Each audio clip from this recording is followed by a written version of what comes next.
Okay, today we're going to take a look at putting some baffling down into this exhaust tip here. And as you can see, there's nothing in there. Oh yeah! And what I plan to do is just use some coarse steel wool. And we're going to try just by stuffing it down inside. I don't have anything to hold it back other than what's already in there. It's a big hole in the middle, and we'll see if it blows out. But I'm going with the coarse steel wool, which hopefully will stay in rather well. Kind of go some opposite directions here. Stuff it down in. I don't think it needs to be super tight. From this end, can't really see it. It's in there tight enough that it's not going to fall out. That's for sure. Let's bolt it on and see how it sounds. So I don't feel like the steel wool really did much in the way of baffling on this exhaust. So I'm actually going to take it out and see what it looks like. And we're going to try something different. So let's give you a first-hand perspective of what this is going to look like. We'll get this thing off. So it's not burned at all.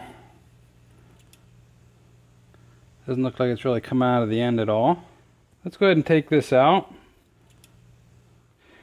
And I'm going to try this. It's basically a generic version of a chore boy. So it's 100% copper. Don't have to worry about it burning up, I don't think. And I'm going to use both of these. I'm going to stuff them down in here, kind of stuff them tight. As tight as I can get them down in there.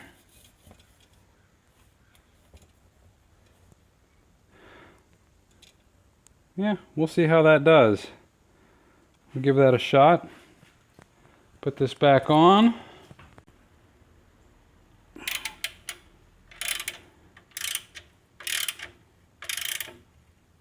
All right, now let's go try that out, see how it sounds.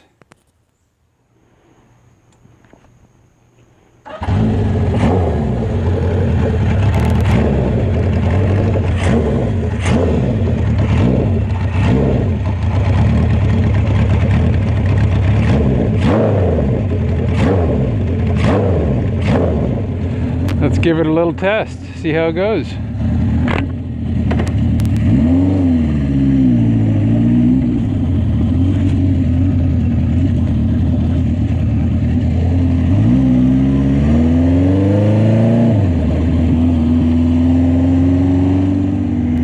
Okay, so it sounds a little bit more baffled. It's not terribly noticeable, the difference that is. So either the chore boy just doesn't do much, or maybe it needs more packing in there. Maybe it needs packed in a little tighter. I don't know. Maybe I could try putting some steel wool in between the two chore boy pads, pack that in nice and tight, see if that makes much of a difference. At the end of the day, it's not a huge deal. I think it still sounds pretty good. It's not terribly obnoxious. I think it's definitely baffled some from just running the open exhaust tip that I had on there before I packed anything in. Either way, I think it definitely helps. I'll keep it in there for sure. I'll also keep an eye on it, make sure we don't have molten copper dripping out of the end of the exhaust. I don't want that to happen. Don't want a cop to come up behind me and pull me over for flaming bits of metal spewing out of my exhaust. That would be bad. Nothing worse than flaming bits of metal spewing out of your exhaust. Nobody wants that. Nobody. I think I have less popping on D-cell. Boy, do I love riding this bike. It really is a lot of fun. It's a big, heavy bike, and it's an old vintage 1971 Honda CB750, so it's been around for a while. Most of its life, it hasn't been running. It's been sitting in a garage. This bike isn't really something that I trust to go long distances. I ride it to work from time to time. I ride it around town, but I really wouldn't want to go too far on it. You know, I just don't trust it. I don't know that something that's this old is going to last. There are a lot of parts on here that are still original. All the lower end is original. When it comes down to it, this is a 45-year-old motorcycle. Anything could go wrong at any time. Of course, that's true in any motorcycle, but especially one that's 45 years old. One that I've personally had every nut and bolt apart, got everything off of this bike, down to the frame, and put it all back together myself. Now, I constantly check all the nuts and bolts, make sure I have everything tightened down, make sure things aren't backing out, coming loose.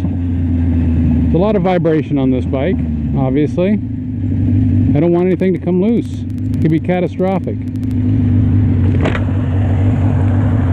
But there is that nagging thought that what if I miss something?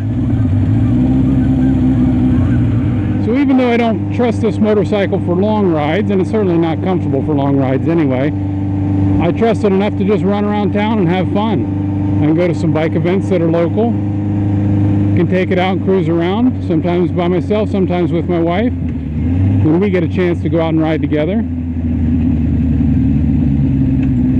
And this is a bike that I'm going to enjoy for many, many years.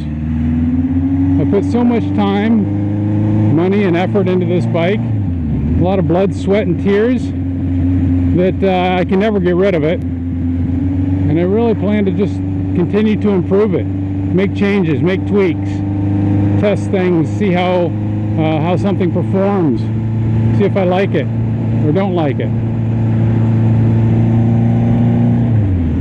Right now I'm testing this new exhaust packing. It's definitely a DIY exhaust pack, but I think I like it. For $2.49 at the grocery store, it certainly works pretty well. Takes a little bit of the bark out of the exhaust. Still has a nice throaty tone to it.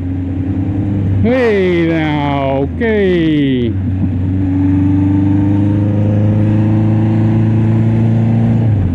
Don't worry about me.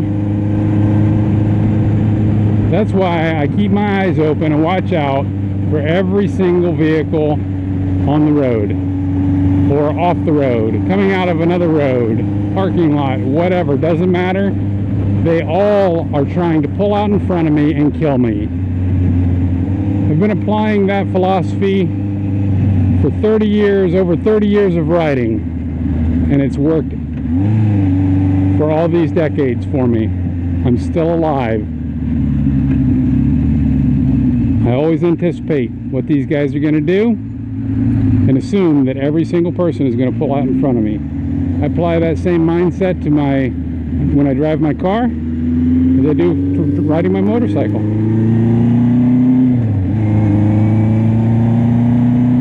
I think it's a good philosophy, and I certainly don't mind if you adopt that philosophy for yourself. Hopefully it'll keep you safe in your riding as well as it has me all these years. But I'm not a professional. I just speak from experience. This has been another episode of Moto Cafe. Be sure to subscribe for all the latest and greatest or mediocrity